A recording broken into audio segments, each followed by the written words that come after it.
আপনি শুনলে অবাক হবেন, আপনার এই যে হাতের মধ্যে যে একটা ছোট্ট কোষ আছে না, কোষ, সারা পৃথিবীতে যত সম্পদ আছে এখন সবগুলো যোগ করে একটা কোষ বানাইতে পারবেন, একটা কোষ। বুঝেন নাই তো? আপনার আমার শরীরে প্রায় 1,00,000 ট্রিলিয়ন, মানে এটাকে আমি আসলে সহজ করে না বললে তো বুঝবেন না, আমি আগে ব্রেনটার কথা বলি, নোবেল যেটা বলে গেছে 86 বিলিয়ন, তার মানে 1 বিলিয়নে 100 কোটি, এরকম 86 দিয়া মানে 100 কোটির মতো 86টা, বুঝতে পারছেন? এইরকম শুধু এই যে খুলির মধ্যে আছে, আর সারা শরীরের কথা বাদে দেন, এই খুলির মধ্যে যেটা আছে তার একটা কোষ বিজ্ঞানীরা যত টাকা পয়সা আছে সবগুলো খরচ করে বানাইতে পারবে না, এখন পর্যন্ত চিন্তাই করা যায় না। বিজ্ঞানীরা করছে যে না এটা হচ্ছে অটোমেটিক নেচার থেকে আসছে, কারণ আজ এটা বানাইতে পায় না, তখন কয় যে এটার ব্যাখ্যা খুঁজে পাওয়া যাচ্ছে না। এই যে ডারউইন যে আছে না, বলছে যে বান্দর থেকে আসছে, বিশ্বাস করেন মিথ্যা কথা। তাইলে এখন কবেন যে স্যার মিথ্যা কথা, তাইলে বইয়ে পত্রে যে পড়তেছি, ব্যাপারটা হয়েছে কি বহু টাকা ওরা ওইটাতে ইনভেস্ট করে ফেলছে, এখন ওইটা যদি মার্কেটে না চলে তাহলে ওই টাকা এখন উঠাবে কেমন করি, এই জন্য করছে যে হ্যাঁ ওইটাই ঠিক আছে। কিন্তু সত্যি কথা বলতেছি, এখন পর্যন্ত একটাও প্রমাণ করতে পারে নাই যে সারা পৃথিবীতে মানুষ তৈরি হয়েছে বানর থেকে, কেউ প্রমাণ করতে পারে নাই। এমনকি ডারউইনের যে ওই পক্ষের যে বিজ্ঞানীরা ওরা করছে যে না এটা আসলে ঠিক না, কিন্তু মার্কেটে চলতেছে কেন, কারণ অনেক টাকা ওইখানে ইনভেস্ট করছে। মানুষকে বানাইছে আল্লাহ, এইটা এদের বলতে সমস্যাটা কোন জায়গায় এটা অনেকে বুঝে না, যে এটার কারণটা কি, মানুষকে আল্লাহ বানাইছে এটা বললে সমস্যা কোথায়, এইটাই হচ্ছে মেইন সমস্যা। মানুষকে আল্লাহ বানাইছে এটা যখনই কেউ বিশ্বাস করবে, তাহলে আমি যদি একটা জিনিস বানাই ওইটার ভালো কিসে খারাপ কিসে সেটা আমি জানবো না। আমি যদি বলি যে এইটা একটা মেশিন, এটা আমি বানাইছি, তাহলে এটার গাইডলাইনটা কি আমার অনুযায়ী চলবে না আরেকজন দিলে হবে? তা ওরা বলতেছে যে না মানুষ তো বানর থেকে আসছে, তার মানে আল্লাহ বলে কেউ নাই, আল্লাহ মানুষকে তৈরিও করে নাই, তাহলে গাইডলাইন আমাদের অনুযায়ী চলবা। এই জায়গাটাই হচ্ছে সবচেয়ে বড় সমস্যা, অন্য আর কোনো সমস্যা না। তার মানে হচ্ছে আল্লাহ মানুষকে বানিয়েছে এবং মানুষই হচ্ছে এইটার সব কিভাবে চললে সবচেয়ে সেরা হবে তার সব গাইডলাইন এখানে আছে। আচ্ছা, এই যে মোবাইল যে আছে, মোবাইলের মধ্যে আপনার প্রোটেক্টর লাগান না? আচ্ছা আমি একটা জিনিস বলি, মোবাইল যত দামি প্রোটেক্টর কি লাগানো উচিত কি উচিত না? উচিত। মেয়ে যারা আছে, মেয়ে নারী, এখানে কেউ নাই কিন্তু আমাদের মা বোন তো আছে, তাদের জন্য পর্দার বিধান করছে না? মেয়েদের দাম বেশি না ছেলেদের দাম বেশি ইসলামে বলেন তো? মেয়েদের মর্যাদা বেশি, এবং মেয়েদের মর্যাদা বেশি দেখে কিন্তু দামি মোবাইলের যেমন প্রোটেক্টর আছে, এরকম মেয়েদেরও কিন্তু আল্লাহ প্রোটেক্টর হিসাবে পর্দার ব্যবস্থা করছে। ভালো লাগলো না শুনে?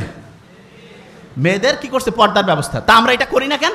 কারণ আমরা মনে করি যে না মেয়েদেরকে তো বানাইছে হচ্ছে ওই ডারউইনের যে পুরাতন ওই কি বলে এটাকে, বানর থেকে আসছে, অতএব এদের কোনো ফর্মুলা লাগবে না। নো, আল্লাহ মানুষকে বানিয়েছে এবং কিভাবে চললে মানুষ সবচেয়ে সেরা হবে এইটা আল্লাহ যে ফর্মুলা দিয়েছে সেটা অনুযায়ী চলতে হবে। যে জায়গা থেকে আমি বের হয়ে আসছিলাম সেটা বলি, সারা পৃথিবীতে মুসলমানরা যে পিছায় পড়লো এইটার সবচাইতে বড় 3টা কারণ আছে, সবচেয়ে বড় 3টা কারণ।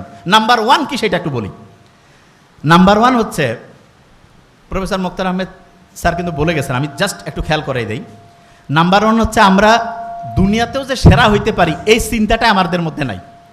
আমাদের মধ্যে একটা চিন্তা আসছে যে না দুনিয়া যদি আমি সেরা হই তাহলে আমি আখেরাতে বোধহয় আমাদের কমতি পড়বে। নো, দুনিয়া আমি সেরা হইতে পারি, আখেরাতেও আমি সেরা হইতে পারি।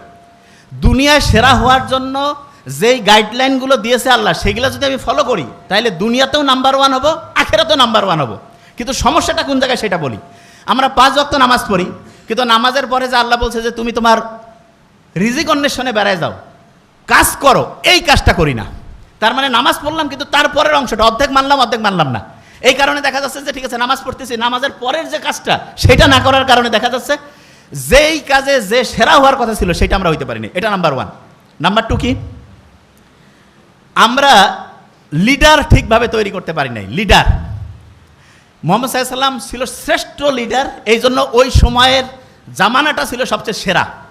আর আমরা এখন যে লিডারগুলো পাইছি তারা আমাদেরকে ঠিক রাস্তায় যাওয়ার জন্য যেইভাবে আমাদেরকে কাজ করতে করা উচিত সেই অনুযায়ী কোনো রকমের সাজেশন দেয় না।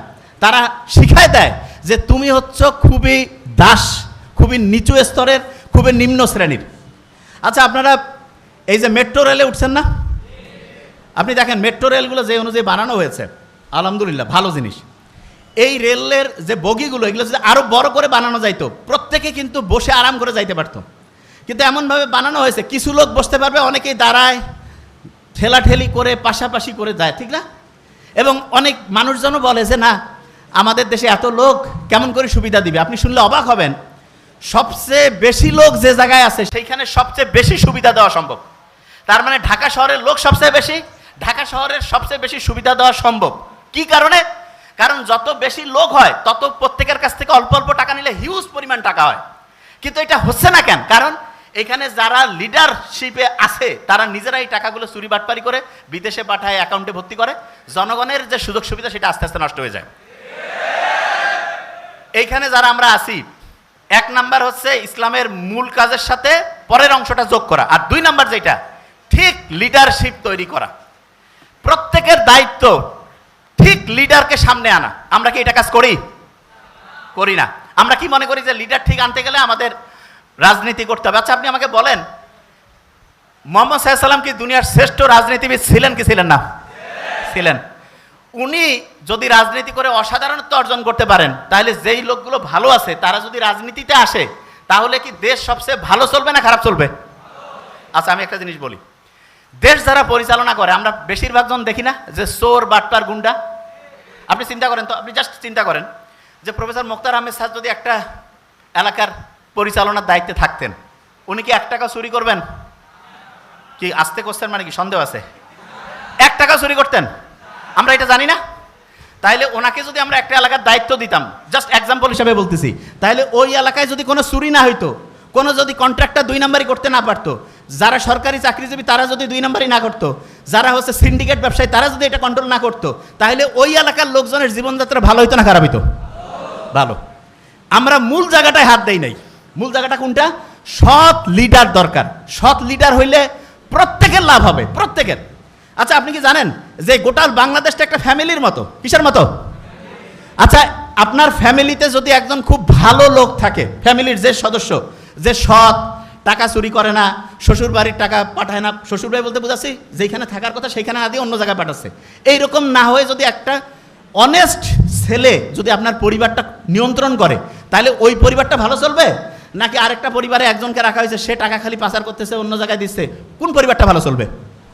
প্রথমটা না দ্বিতীয়টা? প্রথমটা। তাহলে আপনি বলেন, এই গোটাল বাংলাদেশটা তো এরকম একটা দেশ, মানে এরকম একটা পরিবার, এইখানে সবচেয়ে ভালো লোকটা যদি হচ্ছে যে সবগুলো কাজের মেইন কন্ট্রোলটা যদি দেওয়া যায়, তাহলে দেশটাকে আস্তে আস্তে ভালোর দিকে যাবে না খারাপের দিকে? ভালোর দিকে। আচ্ছা, তাহলে প্রথম কাজ বলছি নামাজের পরে অন্য কাজটা করা। দ্বিতীয় কাজ যেটা আমি বলছি সেটা কি? সৎ লিডার নির্বাচন করা। কি কাজ? সৎ লিডার। আচ্ছা, তৃতীয় কাজটা খুব ইম্পর্টেন্ট। প্রত্যেকের যে ব্রেইন আছে, ব্রেইন, এইটাকে সর্বোচ্চ ভালোভাবে ব্যবহার করা, সর্বোচ্চ ভালোভাবে।